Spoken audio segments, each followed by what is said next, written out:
चलें जी, चेक कर लें, आ गया। स्क्रीन नहीं चली?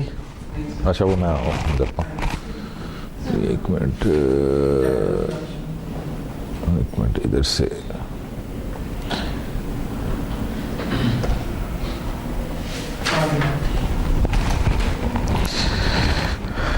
Okay, the example that we discussed, in that example, we assumed that the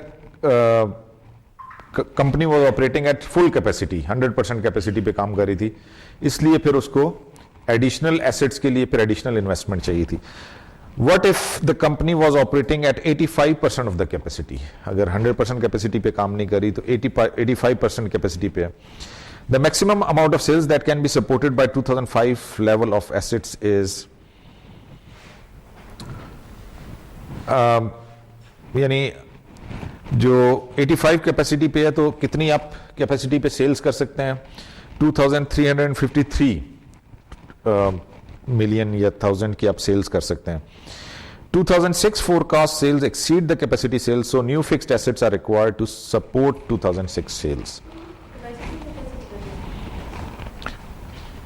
अपनी जो आपकी फैसिलिटी है वो अगर फुल उस पर फुली ऑक्यूपाइड है, सारी मशीनें काम कर रही हैं और 24/7 काम कर रही हैं, तो फुली कैपेसिटी पे ऑपरेट हो रहा है ना।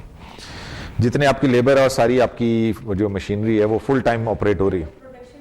हाँ, प्रोडक्शन कैपेसिटी, वो प्रोडक्शन कैपेसिटी या फुल कैपेसिटी, इससे ज़्यादा आप उस पर लोड नहीं डाल सकते, तो बस फुल कैपेसिटी फिर और यूनिट लगाने पड़ेंगे, यानी 100% कैपेसिटी से ऊपर जाने के लिए फिर और यूनिट। अगर इस केस में 85% कैपेसिटी है तो आप अभी उनकी सेल 2000 है, लेकिन ये 353 मिलियन तक मजीद अगर इनकी सेल्स जाती भी हैं तो उनको नया प्लांट लगाने की जरूरत नहीं है 85% कैपेसिटी पे। लेकिन अगर इससे ऊपर जाएंगे, जैसे कि 2006 में इससे ज़्यादा सेल्स आ रही हैं, तो फिर अब आपको एडिशनल प्लांट भी लगाना पड़ेगा। फिर तो जरूरत नहीं है, फिर तो और नीचे आ जाएंगे तो फिर कैपेसिटी मोर देन एनफ है, फिर तो आपको उसमें कुछ इश्यू नहीं। फिर आधे बंदों को निकालना पड़ेगा, ले ऑफ, डाउन साइजिंग पे चले जाएंगे। Okay, how can excess capacity affect the forecasted ratio? Excess capacity अगर आपके पास है, sales wouldn't change but assets would be lower, so turnover would improve. आपके पास एक्सेस कैपेसिटी है, ठीक है, तो उस वजह से आपकी टर्नओवर जो है वो बेहतर हो जाएंगे।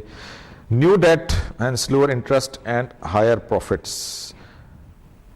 ज़ाहिर है आपकी सेल्स बढ़ेंगी, प्रॉफिट बढ़ेगा तो लोन कम हो जाएंगे, आपके लोन कम होंगे तो इंटरेस्ट कम हो जाएगा, इंटरेस्ट कम होगा तो आपका प्रॉफिट बढ़ेगा। उसकी वजह से क्या होगा? फिर ये earning per share, return on equity, debt ratio and times interest earn would improve. सारी चीज़ें ये आपकी बेहतर हो जाएंगी। जितना कर्जे पे प्रॉफिट बढ़ेगा उतना आपकी ये चीज़ें इंप्रूव होती जाएंगी।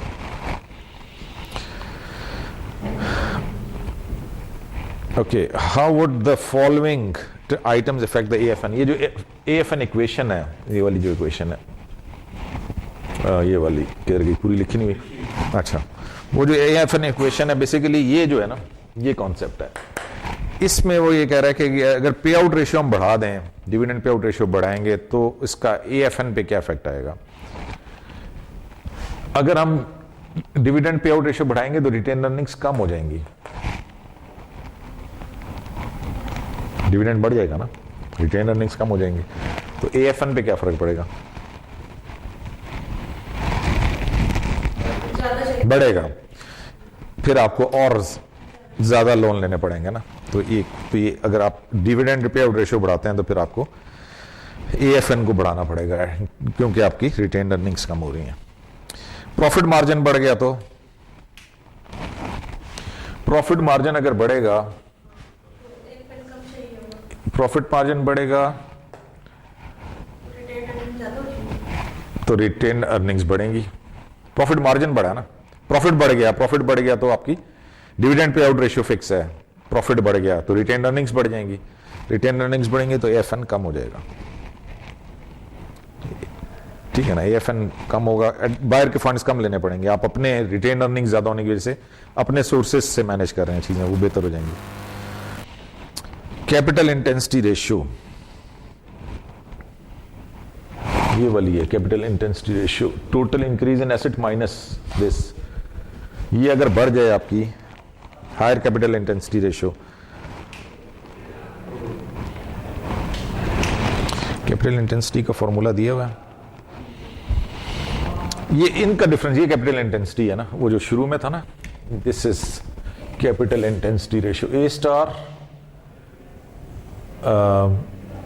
Divided by S not multiply by delta S minus L star divided by S not multiply by delta S. ये जो चीज है, this is your capital intensity ratio. कितने एसेट्स चाहिए होंगे एडिशनल, अगर ये बढ़ रहा है, कैपिटल इंटेंसिटी रेशियो बढ़ रहा है, इसका मतलब ज्यादा एसेट्स चाहिए। जब ज्यादा एसेट्स चाहिए तो फिर आपको ज्यादा एएफएन भी ज्यादा चाहिए, बाहर से फिर फंडिंग भी ज्यादा चाहिए। पे supplier in 60 days rather than 30 days. Account payable अगर आपके बढ़ जाएं, ये चीज बढ़ जाए, अगर आपकी ये बढ़ जाए तो क्या होगा, एएफएन कम हो जाएगा ना, एएफएन कम हो जाएगा क्योंकि आप वहां से पैसा कवर कर रहे हैं, अपने ज्यादा दिन रिटेन कर सकते हैं, तो आप वो पैसा अपने यूज में, हाँ अपना पैसा, अपना वो पैसा आप खुद इसमें यूज कर सकते हैं, तो उससे आपकी फाइनेंसिंग बाहर आउटसाइड फाइनेंसिंग जो है वो कम हो जाएगी। यस, रिटेन अर्निंग बढ़ जाएंगी, हाँ रिटेन अर्निंग तो नहीं, लेकिन वो हमारे पास कैश बढ़ जाएगी, कैश बढ़ जाएगा, 30 दिन के लिए कैश हमारे पास ज्यादा हो जाएगा ना, हम वो होल्ड कर लें पैसे तो हमारे पास। हाँ जी, क्वेश्चन एक दो कर लें, एक दो क्वेश्चन भी कर लें, थ्योरी तो थ्योरी।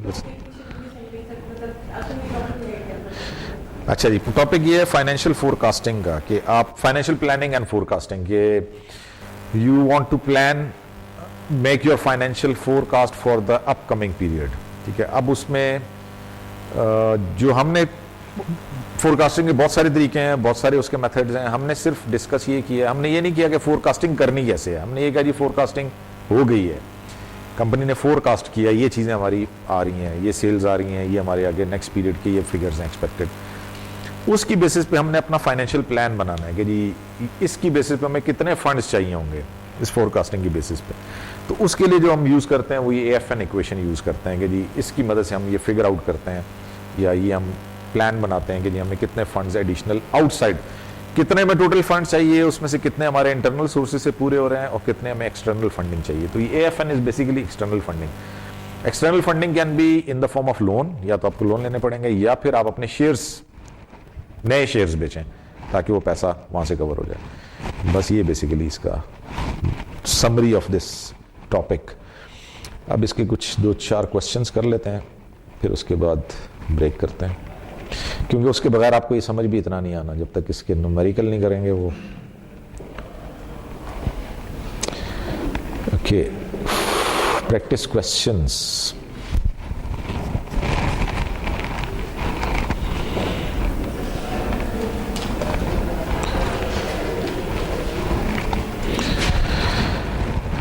ओके, पहला वाला जो क्वेश्चन है that is with respect to AFN equation.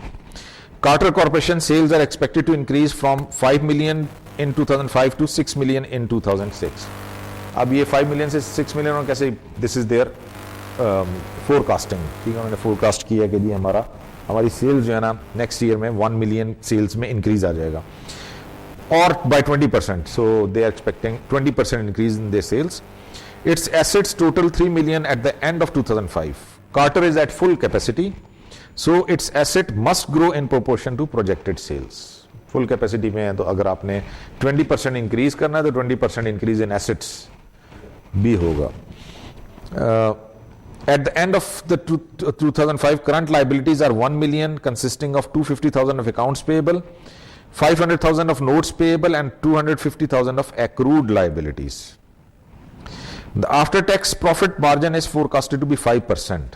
ये profit margin है M जो है वो 5% है, and the forecasted retention ratio is 30%. Retention ratio RR is 30%.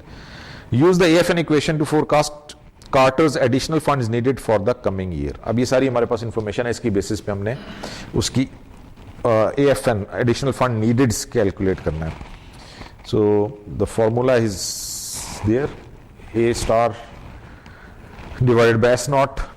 अच्छा, ए स्टार क्या जी, हमारे करंट एसेट्स हैं, वो एसेट्स हैं, ए स्टार वो एसेट्स हैं जो ग्रो करने चाहिए विद द इन. तो फुल कैपेसिटी में तो सारे एसेट्स ग्रो करने हैं, तो हमने करंट एसेट्स लिए,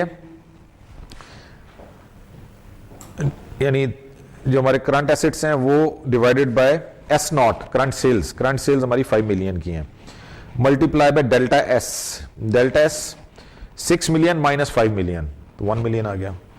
ठीक है, delta S is 1 million minus liabilities. अच्छा, अब एल स्टार वो लाइबिलिटीज जो सेल के साथ इंक्रीज करनी चाहिए, तो वो दो ही हैं सिर्फ, अकाउंट पेएबल और एक्रूड एक्सपेंसेस. इसमें 3 दी हुई है इसने, वो नोट्स पेएबल इसमें शामिल नहीं है क्योंकि वो इंटरेस्ट बेरेंगे ना, नोट पेएबल पे तो इंटरेस्ट भी देना पड़ता. तो हम यहाँ पे नॉन इंटरेस्ट बेरिंग लाइबिलिटीज लेते हैं जो कि अकाउंट पेएबल और एक्रूअल हैं. वो दोनों 250 मिलियन की हैं, 250,000 प्लस 250,000 दोनों ऐड कर लें तो 500,000 के हमारे आ जाएंगी एल स्टार.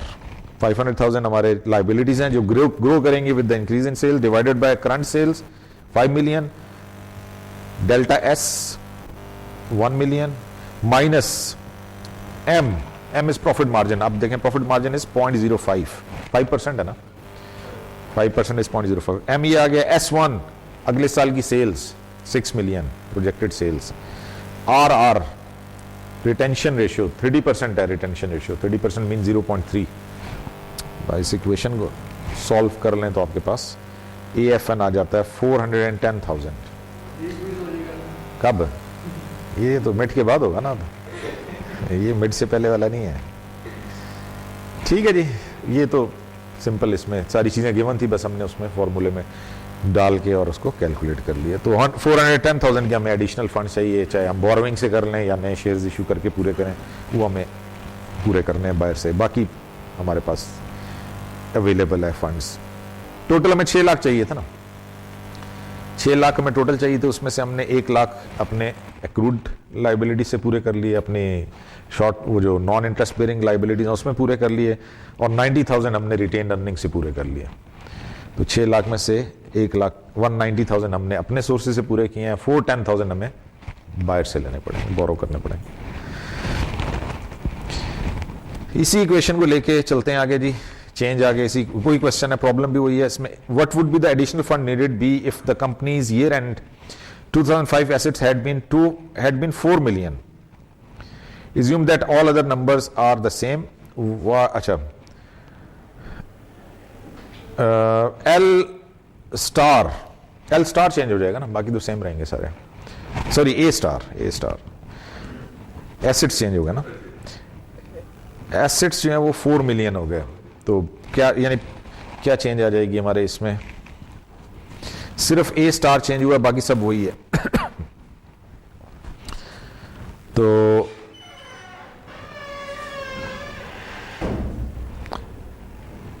$3 मिलियन की हमें पहले हमारे एसेट्स थे जो हमें यानी इंक्रीज करने थे ना.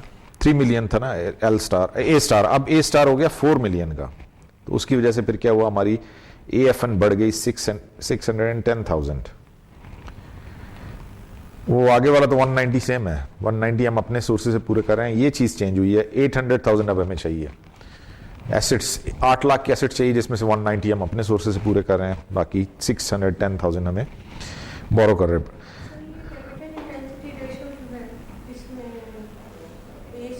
Divided by S not. ठीक है, कैपिटल इंटेंसिटी रेशियो ये है.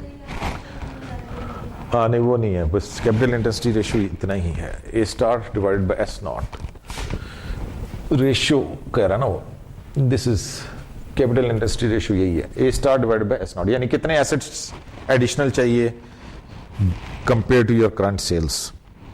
This firm's capital intensity ratio is higher than that of the firm in problem 17. जो पहले वाली हमने प्रॉब्लम की है उसमें कैपिटल इंटेंसिटी रेशियो थी 600,000, अब हमारी 800,000 हो गई है. तो ये therefore this firm is more capital intensive. It would require a large increase in total assets to support the increase in sales. ठीक है, एक उसी में मॉडिफिकेशन करके हमने फाइंड आउट के लिए। तीसरे में अगेन क्वेश्चन नंबर 3 में भी वही प्रॉब्लम चल रही है, assets उतना ही है, refer to the problem 1 and assume that the company had 3 million in assets at the end of 2005. However, now assume that the company pays no dividend.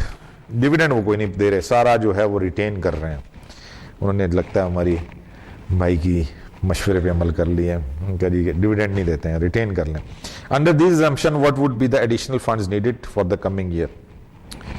अच्छा जी, अब सेम इक्वेशन आ गई हमारे पास, और चेंज क्या हुआ, वो जो लास्ट रिटेन्ड अर्निंग्स वाला पोर्शन है वो चेंज हो गया।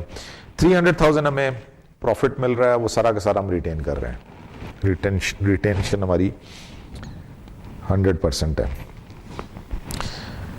पहले हम 190,000 अपने सोर्सेज से पूरे कर रहे थे, अब हम 400,000 अपने सोर्सेज से पूरे कर रहे हैं। टोटल 600,000 चाहिए, 400,000 हमारे अपने ओन सोर्सेज से पूरे हो जाएंगे, तो हमें बोरो करना पड़ेगा 200,000। Under this scenario, the company would have a higher level of retained earnings, which would reduce the amount of additional funds needed. चलें जी, अब एक फोरकास्टिंग भी कर लेना, छोटी छोटी फोरकास्टिंग है, यानी जो हमें assumptions दी हुई हैं उन assumption की बेसिस पे हमने इसको रिवाइज करना है, इनकम स्टेटमेंट को। There is an income statement given, उसके नीचे कुछ assumptions हैं, उन assumption की बेसिस पे हम नई इनकम स्टेटमेंट प्रिपेयर करेंगे, ठीक है। This is the Austin Grocers recently reported in following 2005 income statement. Sales हैं, ऑपरेटिंग कॉस्ट माइनस की हैं तो EBIT आ गया, उसमें से इंटरेस्ट माइनस किया तो EBT। अर्निंग बिफोर टैक्सेस में से टैक्सेस को माइनस किया, नेट इनकम, उसमें से डिविडेंड हमने निकाल दिया, तो हमारे पास एडिशन टू रिटेन अर्निंग, वो रिटेन अर्निंग्स आ गई। Okay, this year the company is forecasting a 25% increase in sales and it expects that its year end operating cost including depreciation will equal 70% of sales. Austin tax rate, interest expense and dividend payout ratio are all expected to remain same. So based on that we have to answer what is Austin's projected 2006 net income.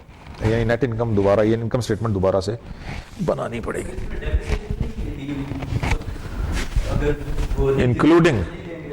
Including है ना, दिया हुआ शामिल है उसमें, पहले से ही शामिल है। अगर नहीं होगा तो फिर हमें अलग से दी होगी डेप्रिसिएशन, तो इसमें तो उसने पहले ही शामिल कर ली।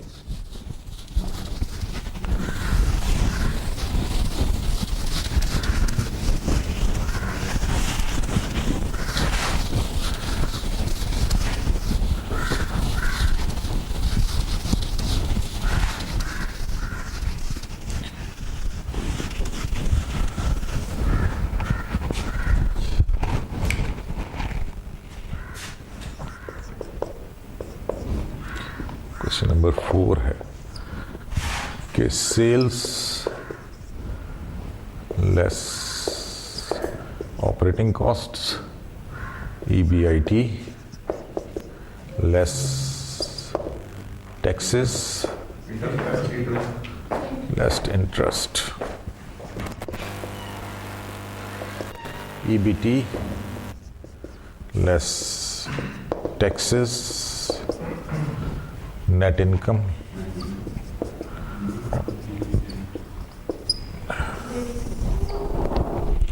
dividend or retain earnings.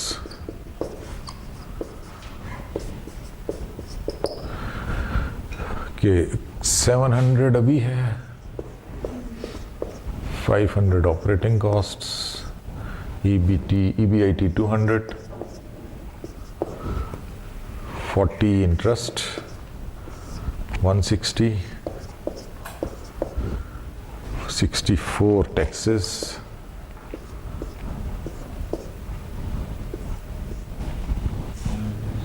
96, 32, 64. Okay, so there will be a 25% increase in sales. So 25% increase करने के लिए इसको 1.25 से मल्टीप्लाई कर दें, 700 मल्टीप्लाई बाय 1.25,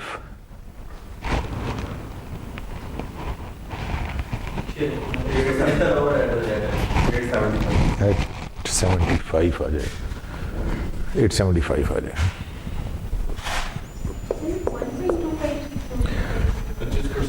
इंक्रीज करना ना, इंक्रीज करना या हाँ, पहले आप 25 निकालें फिर उसको ऐड करें, उसकी बजाय डायरेक्ट आप 1.25 से मल्टीप्लाई करें। अच्छा, ऑपरेटिंग कॉस्ट 70% ऑफ सेल्स 0.70, इसका 75, 500 का 70%, सॉरी नहीं 500 का नहीं, 875 का सेल्स का 70% ना, इसका 70%, सेल्स का 70%, 612.50, ठीक है। ये आ गया हमारे पास 262.50, ये आ गया हमारे पास EBIT। अब वो कह रहा है इंटरेस्ट में कोई चेंज नहीं है, interest will remain the same, तो 40 रहेगा, वो माइनस करेंगे 222.50। अच्छा, अब इसके बाद टैक्सेस का रेट 40% है, तो इसका 40% निकालना है, वो आ जाएगा 89, माइनस कर देंगे तो नेट इनकम आ जाएगा 133.50। अच्छा, डिविडेंड कितना देंगे, वो कहता है dividend pay out ratio will remain the same. अब उसने जो इसका डिविडेंड पे आउट रेशियो पहले था वो कितना था जी, इसने $32 डिविडेंड दिया, 96 मल्टीप्लाई बाय 100, यही ऐसे निकाला है 33.33%।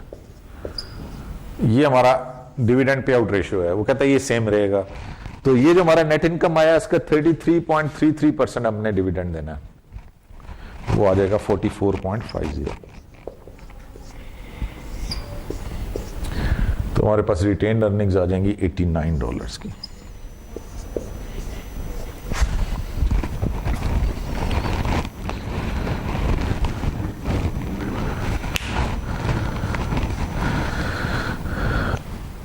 What is the expected growth rate in dividend, Austin's dividend? Dividend पहले था 32,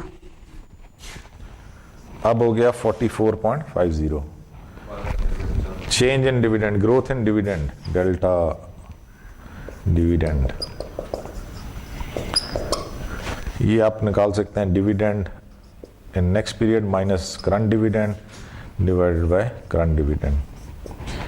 next dividend 44.50, current 32 divided by 32 multiply by 100,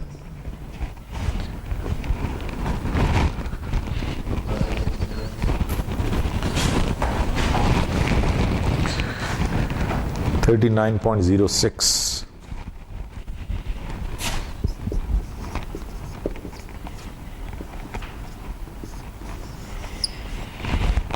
So increase in dividend is 39 point, yeah, growth in dividend is 39.06%.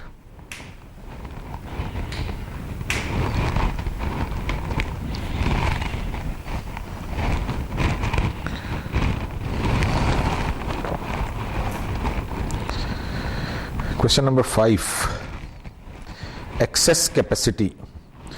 Walter Industries has 5 billion in sales and 1.7 billion in fixed assets.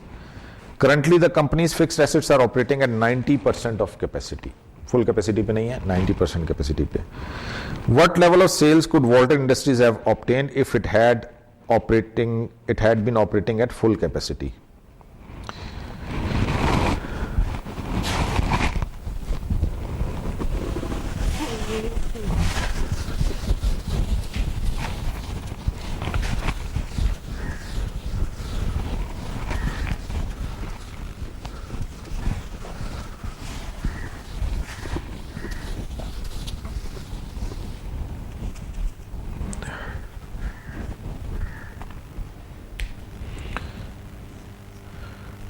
Ninety % capacity पे उसकी sales जो हैं वो हैं 5 billion की।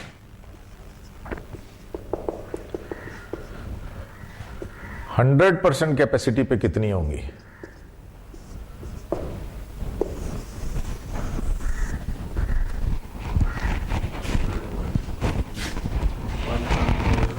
हाँ जी, 5.555 कैसे निकालिए? सर 5/90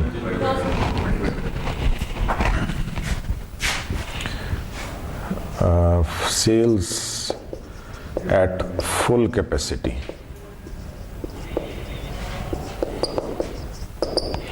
5 बिलियन को 0.9 से डिवाइड कर दें। बिलियन में कितने 9 सिफर होंगे ना। 5 billion divided by 0.90 into 100। Into 100 नहीं है, सिर्फ डिवाइड है, खुद ब खुद ही वो 100 में कन्वर्ट हो जाएगा। 555 ठीक है, 5.5 बिलियन तकरीबन आ रहा है। 5.5 बिलियन, अगर 100% कैपेसिटी पे जाते हैं तो 5.5 बिलियन की सेल्स वो जनरेट कर सकते हैं। ये तो हो गया पार्ट ए। ठीक है, पार्ट ए में इतना, what level of sales could Walter Industries have obtained if it had been operating at full capacity. तो फुल कैपेसिटी पे 5.5 बिलियन तक जा सकते हैं। What is Walter's target fixed assets to sales ratio? Fixed assets to fixed target, fixed asset यानी अभी उनके fixed assets जो हैं वो 1.7 बिलियन के हैं, इस पे वो 5.5 बिलियन की सेल्स जनरेट कर सकते हैं। तो टारगेट कितना होगा? 30.06। Part B, target fixed assets to sales ratio.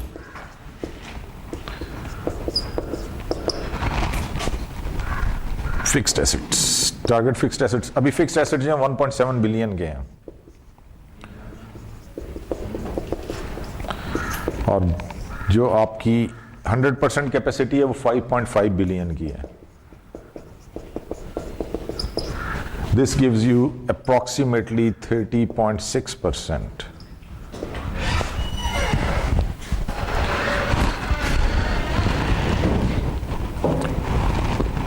यानी जो आपके फिक्स एसेट्स हैं उसको अगर हम कंपेयर करते हैं विद देयर सेल्स 100%, इस फिक्स्ड एसेट्स पे अगर ये 100% कैपेसिटी पे सेल्स प्रोड्यूस करें तो वो रेशियो आती है 30.6%। Next, if Walters sales increase 12%, how large of an increase in fixed asset would the company need in order to meet its target fixed assets to sale ratio?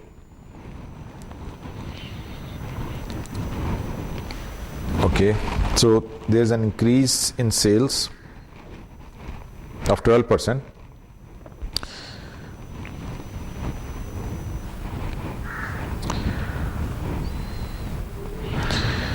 अच्छा, sales अगर जो है वो 12% इंक्रीज करती हैं तो कितनी हो जाएंगी? Part C, there is a 12% increase in sales.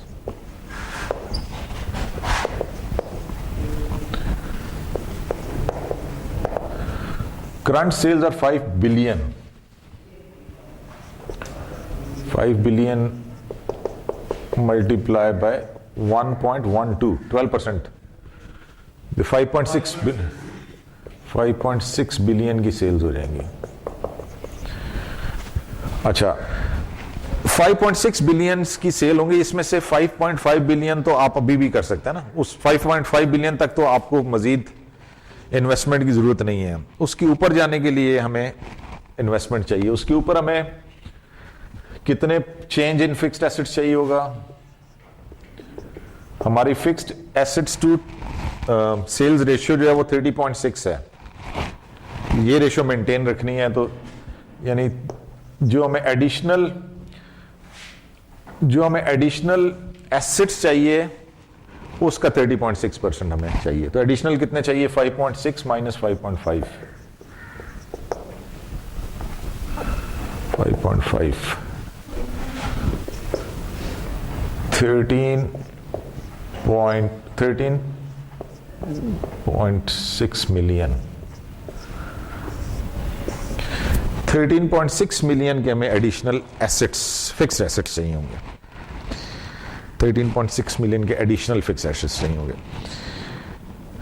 Sir इसके लिए अगर कोई यूनिट ऐसा हो कि पहले ये 3 यूनिट से इतनी सेल्स जनरेट हो, अब जाहिर है कि उसके बाद एक यूनिट पूरा ही लगाना, उससे तो वो कॉस्ट उससे ज़्यादा नहीं आएगा।